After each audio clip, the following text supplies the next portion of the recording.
চলে আয়, আমরা বিভিন্ন গ্রুপের নাম করব, বিভিন্ন গ্রুপের নামকরণ।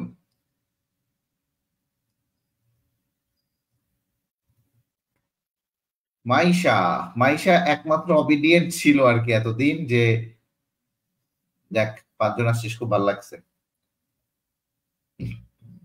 নতুন একটা ছেলে ভর্তি হয়েছে মনে হয়। চলে আয়। গ্রুপের নামকরণ কি আমি পড়াইছিলাম?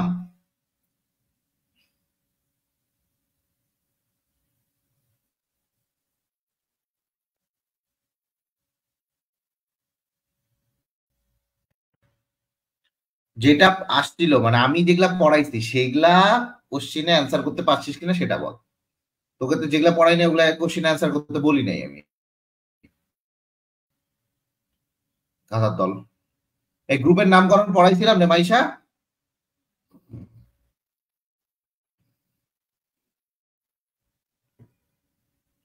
গ্রুপের নামকরণ পড়াই ফেলছি। মাইশা গ্রুপের নামকরণ পড়াইছি আপা। আচ্ছা, গ্রুপের নামকরণটা আমি আবারও বলি। গ্রুপের নামকরণ তুমি ইজিলি পড়তে পারবা যদি তুমি ওই গ্রুপটা নিয়ে কি করো, মানে আলোচনা করো, খুবই ভালো কথা। এখন চলে আসবো, গ্রুপের নামকরণ পড়ছি, খুবই ভালো কথা। গ্রুপের নামকরণ আমি বলছিলাম যে যে গ্রুপে তুমি হচ্ছে, যে গ্রুপে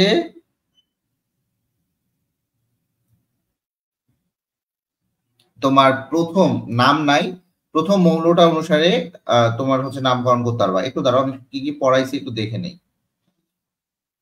তোমাদেরকে যেটা দেয়া হয় নাই, আচ্ছা জান, চলে আসো।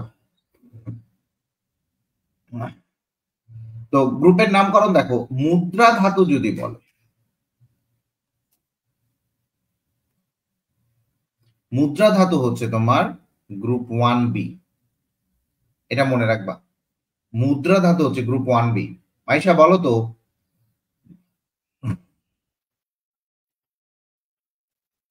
1B মানে রিয়েলি কত নাম্বার গ্রুপ?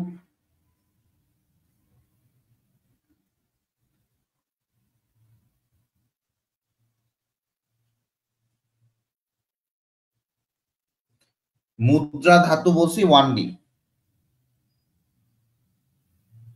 এটা লেখো গ্রুপের তথ্য,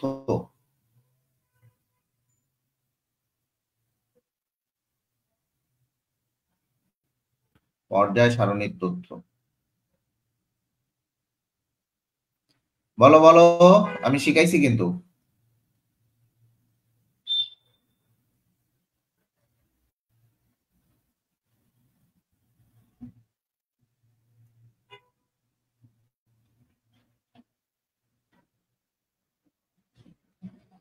এই বলো হোমা,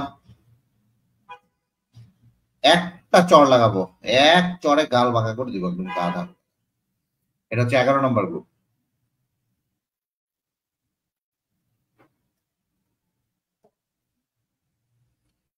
বি নাম্বার থাকে তখনই দেখবি এটা ডি ব্লক মৌল। গুড, 11 নম্বর ফারজানা। মাইন্ডের উপরে আসলে কোনো ওষুধ নাই। তাহলে দেখ, মুদ্রা ধাতু হচ্ছে আমার গ্রুপ 1B কে বলা হয় মুদ্রা ধাতুর গ্রুপ। চলে আয়, ক্ষার ধাতু, যেগুলো লিখে দিব আজকে এইটুকুই পড়াবো, খুবই অল্প একটু পড়াবো, বাট অনেক important. Lithium, sodium, potassium, rubidium, caesium, francium. কবিতা লিখতে পারবো না, সরি, এটা হচ্ছে 1A অথবা 1 নম্বর গ্রুপ। এইভাবে মনে রাখবা, এগুলো হচ্ছে গ্রুপ 1 নম্বর গ্রুপ। আমি হোয়াইট পেন দিয়ে লিখবো। এরপরে মৃৎখাত ধাতু,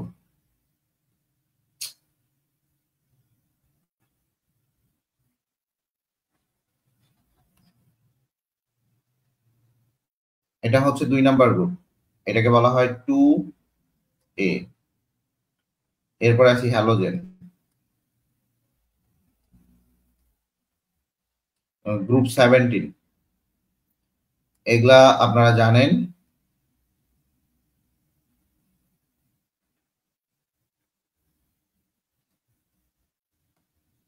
ঠিক আছে, অথবা আপনি এভাবেও লিখতে পারেন গ্রুপ 17। তো আমরা শুধুমাত্র এরকম লিখতে পারি, 7A। ভালো করে বুঝবেন, হ্যাঁ, গ্রুপ 7A ঠান্ডা মাথায় বুঝবেন, এই জিনিসগুলাই পড়বেন। মুদ্রা ধাতু ফার্স্ট লিখবেন কপার, সিলভার, গোল্ড। এটা হচ্ছে মুদ্রা ধাতু। দেখেন এই যা পড়াচ্ছি এগুলাই আসতে হবে পরীক্ষায়, 100% আসবে। এরপর আসি, দেখেন চুম্বক ধাতু,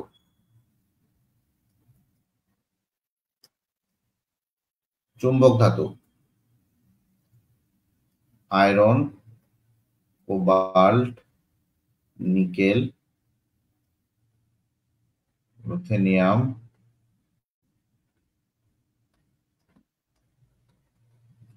আচ্ছা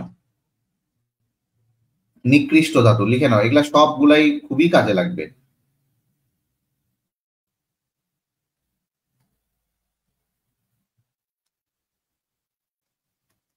আয়রন, কপার। অভিজাত ধাতু, ভাই এগুলা কি করবেন, মুখস্থ করবেন। একদিনে জীবনে মুখস্থ হবে না, প্রতিদিন দেখবেন একটু, প্রতিদিন দেখবেন একটু করে। এরপরে প্রতিনিধিত্বকারী মৌল লেখেন, প্রতিনিধিত্বকারী মৌল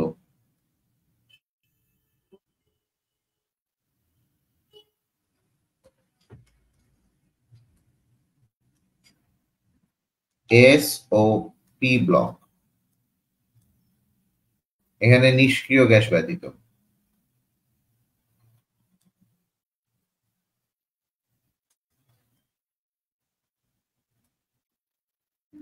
যা পড়াচ্ছি এগুলা রিডিং ঝাড়া পড়বেন। ট্রান্স ইউরেনিয়াম মৌল, ট্রান্স ওই যে ট্রান্সজেন্ডার আর কি, ইউরেনিয়াম মৌল।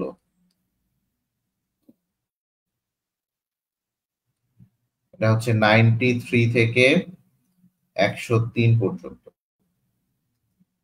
বিরল মৃত্তিকা ধাতু,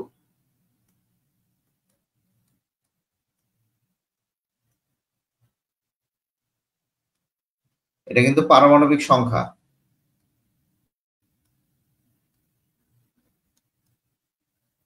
যদি বলে নিচের কোনটি ট্রান্স ইউরেনিয়াম মৌল, তাহলে 93 থেকে 103 পর্যন্ত তোমাকে দেখে যেতে হবে। বিরল মৃত্তিকা ধাতুকে বলা হয় ল্যান্থানাইড মৌলগুলাকে, এটা খুবই ইম্পর্টেন্ট, ল্যান্থানাইড মৌল। ল্যান্থানাইড মৌলগুলাকে কি বলা হয়, বিরল মৃত্তিকা ধাতু। প্রতিরূপী মৌল কয়টা, যেগুলা লিখে দিচ্ছি শুধু এগুলাই পড়বেন। প্রতিরূপী মৌল, প্রতিরূপী মৌল হচ্ছে 38টা।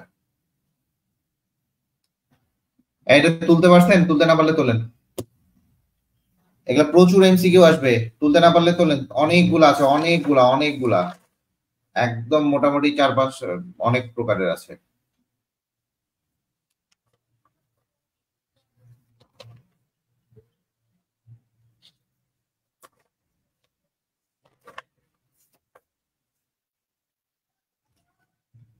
এটা তুলতে পারছেন?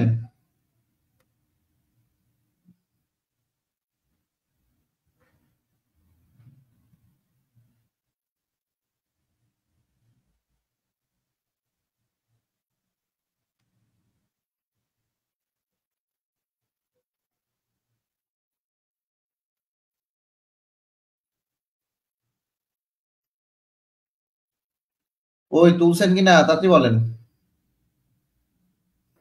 অনেকগুলা রে, অনেকগুলা, 7-8টা slide.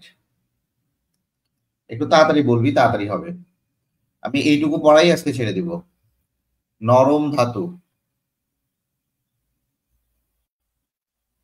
Lead, sodium, potassium, calcium. তরল ধাতু,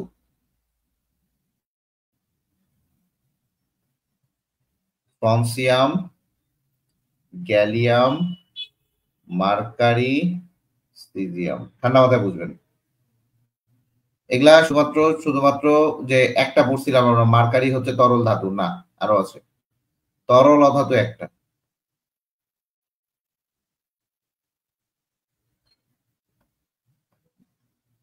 ব্রোমিন। এরপর আসি সর্বাপেক্ষা সক্রিয় অধাতব মৌল।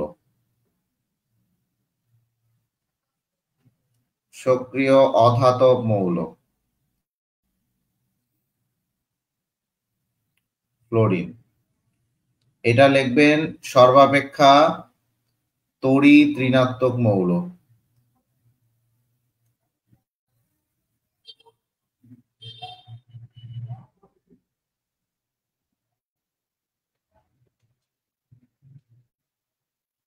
Same chlorine.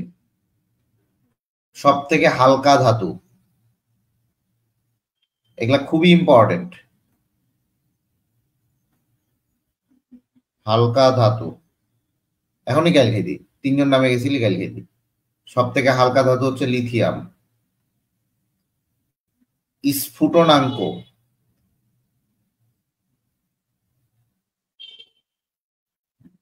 প্লাস ঘনত্ব প্লাস সব থেকে ভারী, মানে সবচেয়ে ভারী, সব থেকে বেশি স্ফুটনাঙ্ক, সব থেকে বেশি ঘনত্ব এবং সব থেকে বেশি ভারী, এই মৌলটা হচ্ছে অসমিয়াম। সব থেকে নমনীয় মৌল, নমনীয় ধাতু, নমনীয় ধাতু হচ্ছে প্লাটিনাম। নমনীয় ধাতু হচ্ছে প্লাটিনাম। তুলে নেন। কিরে আবার তিনজন নামছিস? নমনীয় ধাতু হচ্ছে প্লাটিনাম।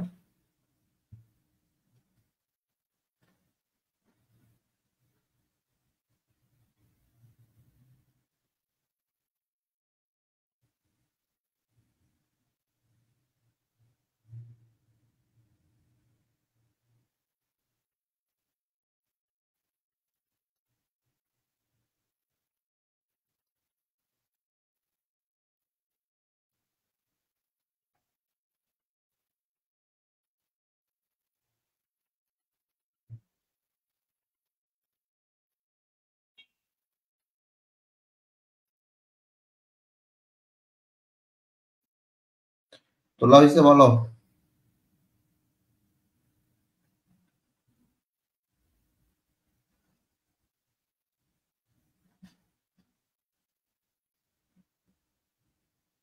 ওকে ডান। পরে চলে আসি, লিখো সর্বাপেক্ষা উচ্চ গলনাঙ্ক। এটা ভালো করে বুঝবা, এটা হচ্ছে সর্বাপেক্ষা উচ্চ স্ফুটনাঙ্ক, এটা স্ফুটনাঙ্ক। সর্বাপেক্ষা যদি উচ্চ গলনাঙ্ক বলি, সর্বাপেক্ষা উচ্চ গলনাঙ্ক, উচ্চ গলনাঙ্ক হচ্ছে টাংস্টেন, এটাকে বলা হয় উলফাম। সবচেয়ে কম পাওয়া যায় পৃথিবীতে, সব থেকে কম পাওয়া যায় কোনটি? এগুলা পড়বেন, এই জন্য আজকের ক্লাস নেয়া, নাহলে আমি কালকেই ক্লাস নিতাম। অ্যাস্টেটাইন এ খুব খারাপ। সব থেকে কম পাওয়া যায় হচ্ছে অ্যাস্টেটাইন। শক্ত ধাতু অসমিয়াম। শক্ত ধাতু কি? অসমিয়াম। এরপরে দুষ্টু মৌল, দুষ্টু মৌল হাইড্রোজেন। সব থেকে ঘাত বেশি অ্যাউরাম বা গোল্ড। আসতেছি সবই, লেখো বি সাব, বি উপগ্রুপের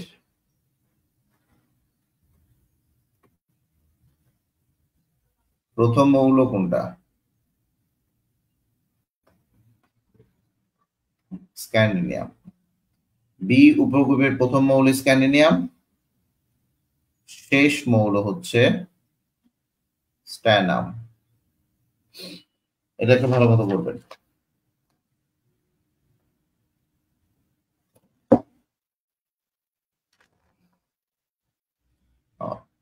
এসএন না সিএন, এটা তাই তো বলি এসএন জ্ঞান।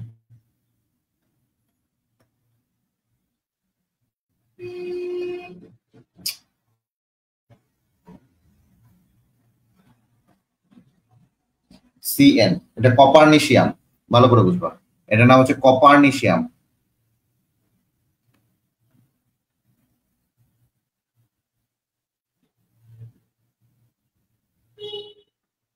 এর নাম হচ্ছে কপারনিশিয়াম। এরপরে চলে আসি পি ব্লক মৌলের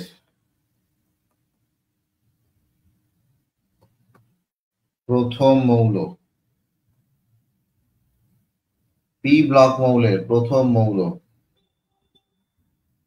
বোরন। হ্যাঁ, এখানে অনেকে অনেক কথা বলবেন। হিলিয়াম, হিলিয়াম হচ্ছে এস ব্লক মৌল। এস ব্লক মৌল হওয়ার পরেও পি ব্লকে অবস্থান দেয়া হয়েছে। এস ব্লকে অবস্থান দেওয়ার পরেও পি ব্লকে অবস্থান দেওয়া হয়েছে। এটা হচ্ছে বোরন 5। শেষ মৌল, এটা নিয়ে মতভেদ অনেকেরই থাকতে পারে। শেষ মৌল হচ্ছে অর্গানেসান। এটা হচ্ছে পি ব্লকের মৌল। ঠান্ডা মাথায় বুঝবেন, পি ব্লকের মৌল। এগুলো সব করতে হবে। এস ব্লক হওয়া সত্ত্বেও পি ব্লকে অবস্থান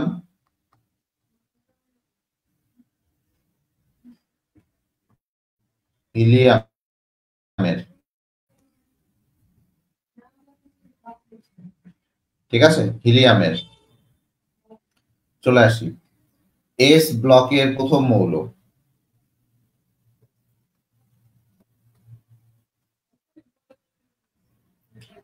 শেষ মৌল রেডিয়াম। ঠিক আছে, এস ব্লকের প্রথম মৌল এবং শেষ মৌল। চলে আসি ডি ব্লকের প্রথম মৌল স্ক্যান্ডিয়াম। ডি ব্লকের শেষ মৌল কপার, কপারনিসিয়াম। লেখেন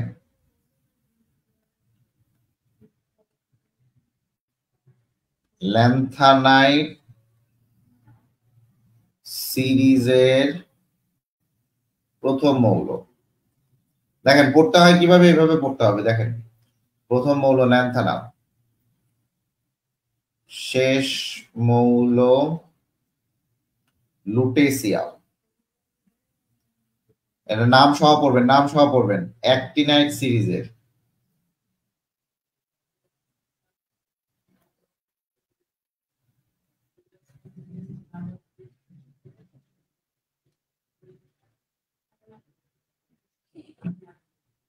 অ্যাক্টিনিয়াম। শেষ মৌল লরেন্সিয়াম। ঠান্ডা মাথায় বুঝবেন। এই ল্যান্থানাম সিরিজের মোট মৌল লেখেন,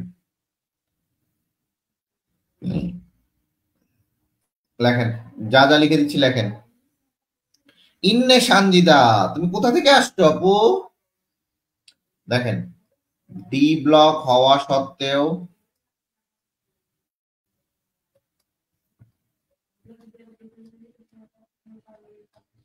এ ব্লকে অবস্থান তিনটা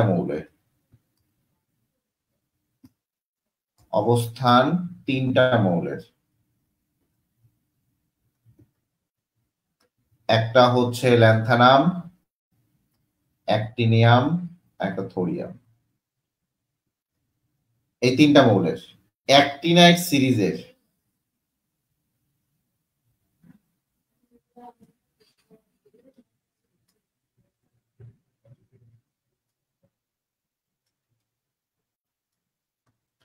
দুইটি ডি ব্লক মৌল অবস্থান করে। এগুলা দেখেন পড়তে হয় কিভাবে। ইন্দ্রেশ সানজিদ, আপনি কোথায় ছিলেন এতদিন? একটা হচ্ছে আপনার অ্যাক্টিনিয়াম আর একটা হচ্ছে থোরিয়াম। এগুলা পারমাণবিক সংখ্যা পড়বেন। ঠিক আছে, এরপরে চলে আসেন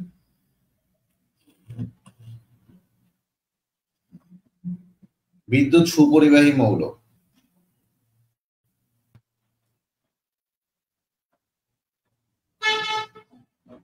সুপরিবাহী মৌল হচ্ছে সিলভার।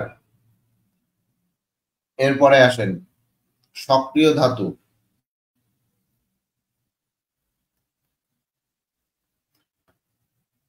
সিজিয়াম। সর্বাপেক্ষা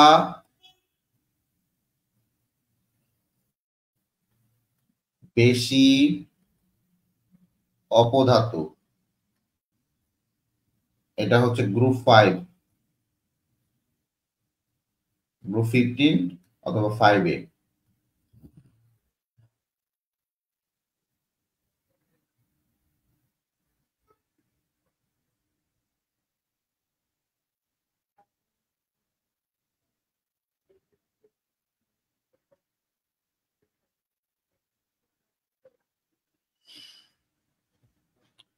লেখেন, তাড়াতাড়ি লেখেন।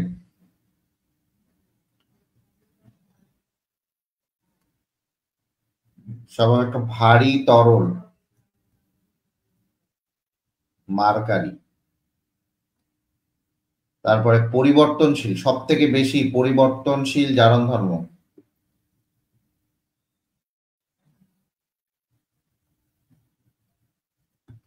সব থেকে বেশি পরিবর্তনশীল জারণ সংখ্যা, এটা হচ্ছে ম্যাঙ্গানিজ।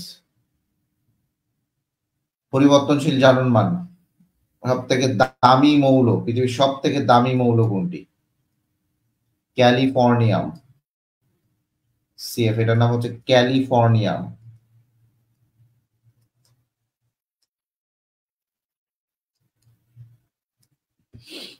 এরপরে হ্যাসিয়ামের সংকেত করবেন। হ্যাসিয়াম, এটা হচ্ছে এইচএস।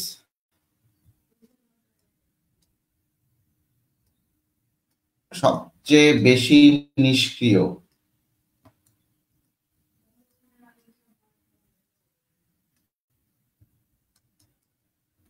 হিলিয়াম। বিষাক্ত মৌল, সব থেকে বেশি বিষাক্ত মৌল,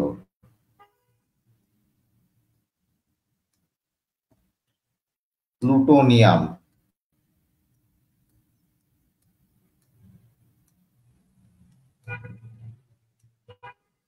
দেখেন, যা পড়াচ্ছি এই স্লাইড গুলো পড়তে কিন্তু আপনার খবর হয়ে যাবে। আমি 10 মিনিটে পড়াচ্ছি, আপনাকে কিন্তু অনেকক্ষণ ধরে পড়তে হবে। আবারও পড়াচ্ছি, আপনাকে আমি 10 মিনিটে পড়াইছি, কিন্তু আপনাকে অনেকক্ষণ ধরে পড়তে হবে।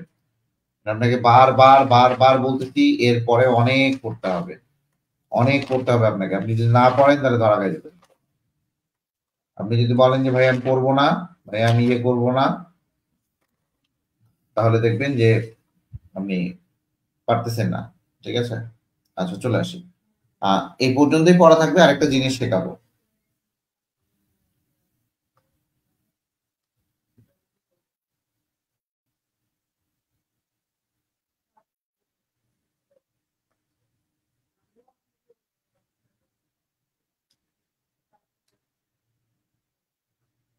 সাপোজ এটা একটা মৌল,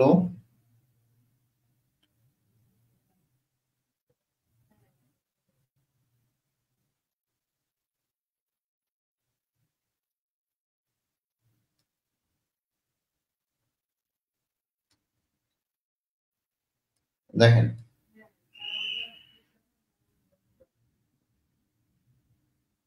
দেখেন একটু বোঝার চেষ্টা করবেন। মৌল আমার এখানে আছে, এখানে আছে, খুবই ভালো কথা, বোঝার চেষ্টা করবেন। এখানে আছে, এখানে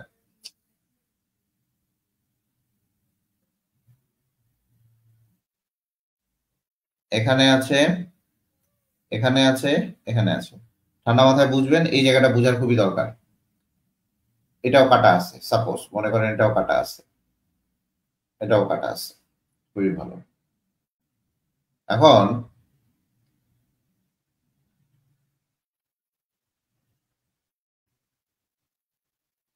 আপনার এই জায়গাটাও কাটা আছে, বুঝুন, এই জায়গাটাও কাটা আছে। প্রশ্নগুলো বুঝবেন। আর এখানে এক্স দিছে, এখন বলবে যে এক্স মৌলটা কি,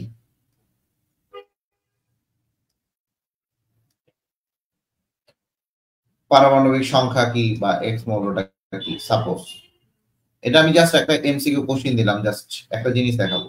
এটা লিখবেন যে ছক থেকে মৌল নির্ণয়, ছক থেকে মৌল নির্ণয়। ছক থেকে মৌল নির্ণয়। দেখেন এইটা আমার শেষ পর্যায়ে, ঠান্ডা মাথায় বুঝেন, এইটা আমার শেষ, তার মানে এইটা আমার হিলিয়াম। হিলিয়াম, নিয়ন, আর্গন, ক্রিপ্টন। আচ্ছা, ক্রিপ্টন, আর্গন, ক্রিপ্টন। ক্রিপ্টন কত? 2, 10, 18, 36। 2, 10, 18, 36। ঠান্ডা মাথায় বুঝো, 2, 10, 18, 36। 36-এর পাশে কোনটা? 35। এটা তার পাশে এটা হচ্ছে আমার 34। তার মানে আপনি 34 নাম্বার মৌলটা বের করবেন, সেটা হচ্ছে সেলেনিয়াম অক্সাইড, বা এর অক্সাইডটা কোন ধর্মী এরকম টাইপের থাকতে পারে। কথা বুঝতে পারছেন? সেলেনিয়াম। দেখেন আপনাকে এখানে একটা সিকোয়েন্স, কোনো না কোনো সিকোয়েন্স দেয়া থাকবে, আপনার কোনো না কোনো সিকোয়েন্স দেয়া থাকবে, সিকোয়েন্স আপনাকে বের বের করে নিতেই হবে। সেলেনিয়াম, এই এক্স মৌলটা কোনটা, ওয়াই মৌলটা কোনটা, এই জিনিসগুলো একটু ভালো মতো বুঝবেন, ঠিক আছে? ছক থেকে এটা কি কোনো প্রবলেম আছে? ছক থেকে নির্ণয় এটা কোনো প্রবলেম আছে? ছক থেকে নির্ণয় এটা কোনো প্রবলেম আছে? হুম,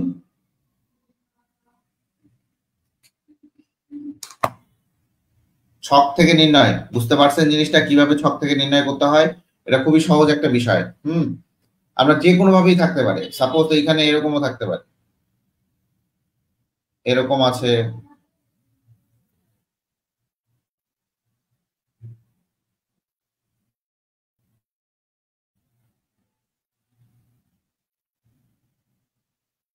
তারপর মনে করেন এরকম আছে, খুবই ভালো কথা।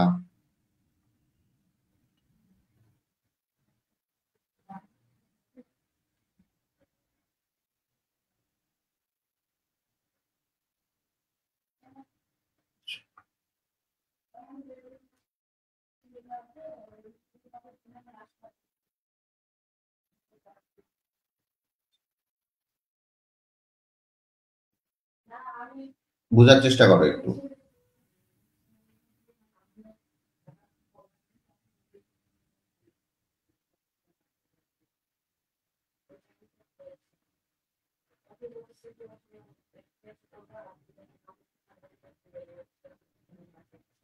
দেখো এখন ঠান্ডা মাথায় বুঝো। এখন সাপোজ আমি এই জায়গাটাতে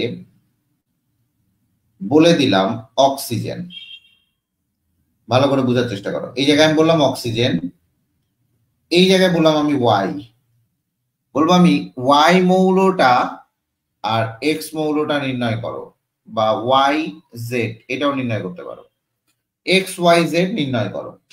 এখন দেখো এক্স ওয়াই জেড নির্ণয় কিভাবে করতে হবে, এটা আমার অক্সিজেন, বলে দিলাম অক্সিজেন, তার মানে আমার অক্সিজেন একটা তো বলা আছে, তার মানে এটা আমার কত? 8। 8-এর পর কত আসবে? 7, এটা 6, তাহলে এক্স ইকুয়াল টু কত? এক্স ইকুয়াল টু হচ্ছে কার্বন। এখন 6, 7, 8 এই পাশে গেছে, খুবই ভালো কথা। 8-এর পর অক্সিজেন, অক্সিজেনের নিচে কি আছে? 6-এর কার্বন, তারপরে কি? সিলিকন। কার্বনের গ্রুপে কি আছে? সিলিকন। সিলিকনের পাশেরটা হচ্ছে মনে করেন, আচ্ছা এটা জেড এখানে না দেই, এখানে দেই, এখানে জেড দিলাম।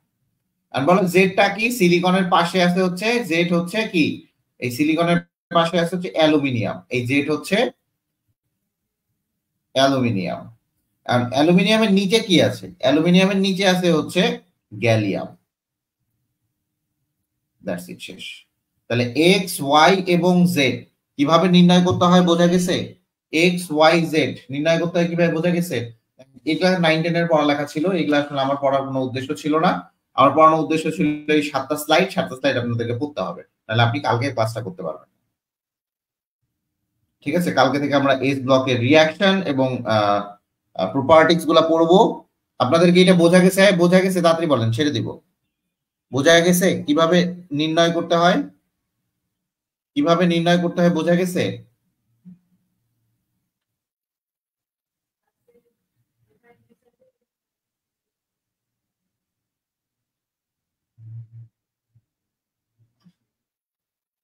বাকিগুলা, বাকিটা বোঝা গেছে? আচ্ছা ঠিক আছে, আপনাদের মেইন কাজটা থাকবে হচ্ছে এই লাইনগুলা মুখস্থ করা। এই লাইনগুলা মুখস্থ করে আপনারা রয়্যাল গাইডের 1 থেকে 30 পর্যন্ত বা 1 থেকে 50 পর্যন্ত এমসিকিউ পড়বেন। এগুলো আমি দিয়ে দিচ্ছি, একটু পরেই আমি দিয়ে দিব ফাইলটা আপনি যদি না তুলতে পারেন এটা তুলে নেবেন, ঠিক আছে? এই পর্যন্তই থাকবে আজকে। এইটুকু পড়ার পরেই আমরা কালকে চলে যাব এস ব্লকে কালকে, হ্যাঁ।